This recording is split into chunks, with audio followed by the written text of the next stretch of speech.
To all the church musicians, I have a serious question. What did y'all do to make these girls so mad? Like, what did y'all do to make the women of God so mad at y'all? I mean, every time I turn around, oh, don't you date a church musician? A church musician this, the church musician that, especially y'all drummers. Ooh, they say y'all the worst. The worst at what, though? What y'all do? I'm confused. I'm confused. Like, are y'all really out here being that trifling? Y'all sitting over there playing the instruments in the church and y'all messing around with the women of God. Is that what y'all telling me? I need to know. Because this is ridiculous, baby. They is out here writing y'all for filth. And sometimes I feel bad, but then again, I don't. Because if everybody mad at y'all must be out here doing something. Baby, whatever it is, y'all need to stop.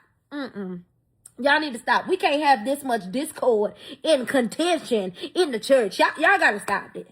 Y'all gotta stop. Whatever it is, please stop. So the woman of God don't have to be mad at you no more. Please. Oh, Lord. To all the church. That's hilarious. Her voice is like crazy.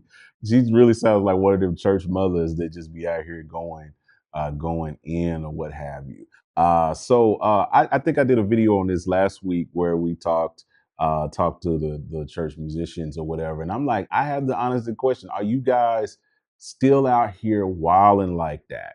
Are y'all out here wilding like that? Are y'all out here messing up the women of God life? Are y'all out here, still running through the choir and doing all of that stuff? If you're doing that, then as Big Uncle John, I'm gonna say, stop it.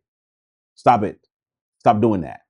Stop doing that. Stop doing that. Stop doing that. You're making it hard for all of us because you're playing into the stigma that they think all about all of us musicians. It's funny because like there's this stigma, especially with black church musicians, male church musicians. We either looked at as being gay or we're whores. It's one or the other. You know what I'm saying? And so we gotta work on this stigma. I like doing these type videos and kind of showing these things, what have you, because while they may be funny, it does highlight a stigma, a particular stigma that exists in our community where a lot of women think like this. I watched the video. I can't find it. I wanted to do a reaction to it, but I lost the video and couldn't find it when I was looking for it later.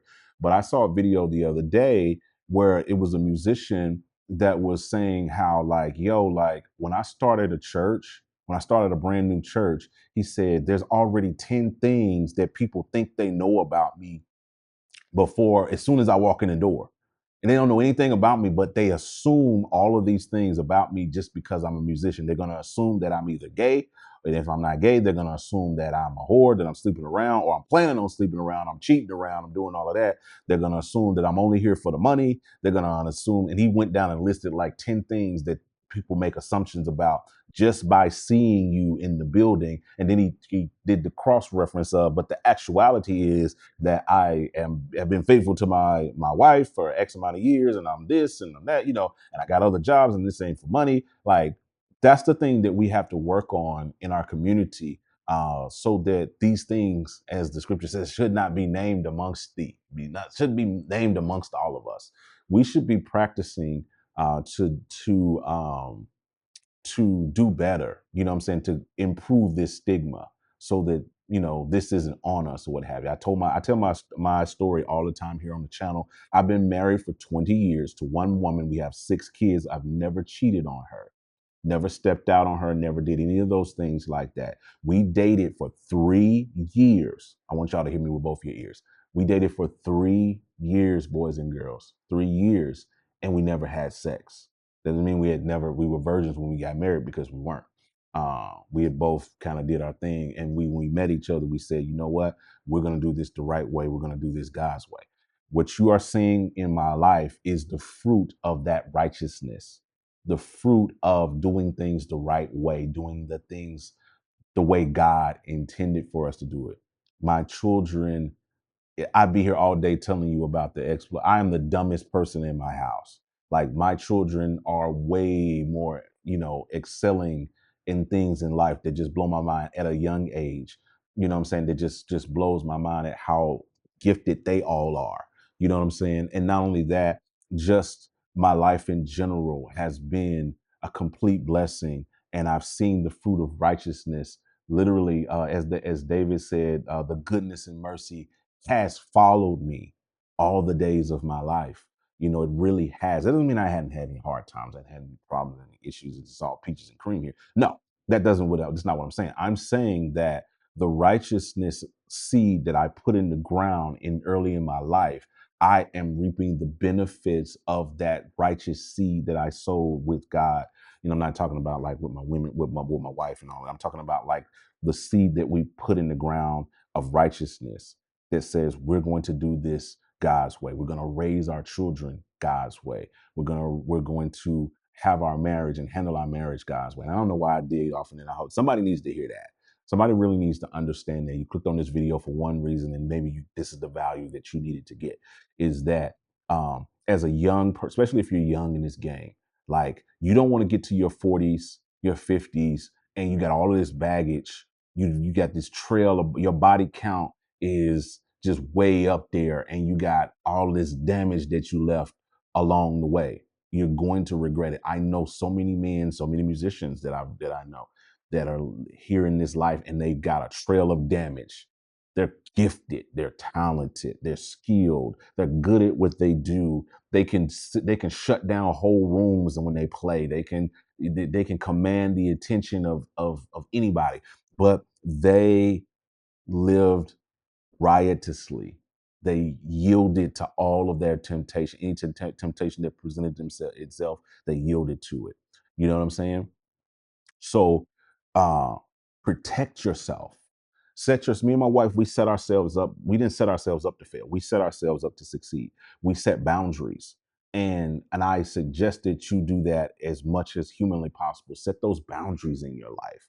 And it's not just about like relationships, you know, sexual relationships with your, you know, significant other or whoever you might be with at that time, but just boundaries. When you learn self-discipline, it translates to every area of your life. If you can learn sexual discipline, if you can learn how to control your sexual proclivities, you can learn how to control anything, because it is delayed gratification, boys and girls. That means that you know how to delay your self gratification for a period of time to accomplish a goal.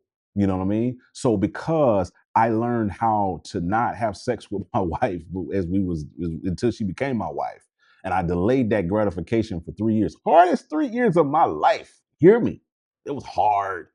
Wasn't easy. But because I learned that self-discipline, it served me throughout my marriage. It has served me in how I raise my children.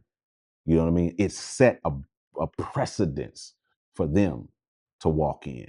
Me not cheating on their mother has set a precedence. And that precedence was set for me. I grew up, my dad was married to my mom for almost 50 years before he passed away. And I never saw him, he never cheated on my mom. Never. They live, and so I never saw that growing up. That wasn't in me. And so I determined at a young age that I was not going to allow my children to see that as well, because that is how you stop generational curses. You don't stop generational curses by speaking into the atmosphere with this spooky spiritual stuff. You stop generational curses by killing the thing at the root in this generation that you're in. I don't know how I got all the way down off of there from this video. That got real deep real quick. And I didn't mean to go there, but I guess the Lord wanted to take me there for you, some of you guys to hear or what have you.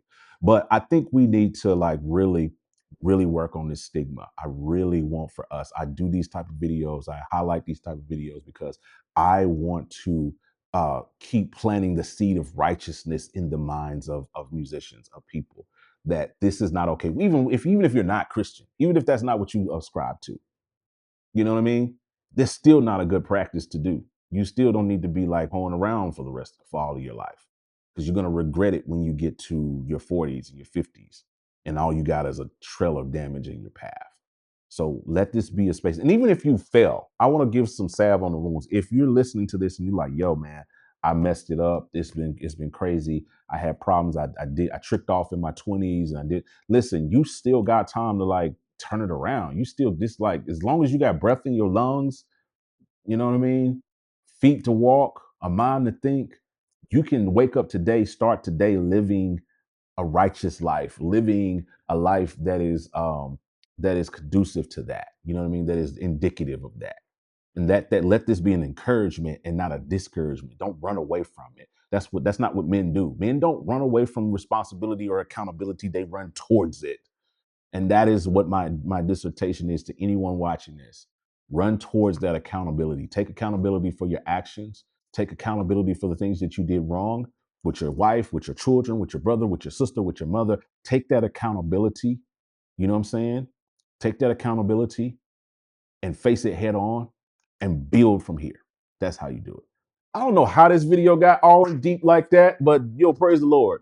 You know, if it blessed you, leave a comment. Let me know what you guys think about it. Yo, what up, guys? It's your boy, John Mike. If you've been rocking with my content and you want to go beyond what YouTube allows, what social media allows, that's exactly why I created my Patreon. Over there, I break down the real side of music tech, business, how this industry actually works, the creative side.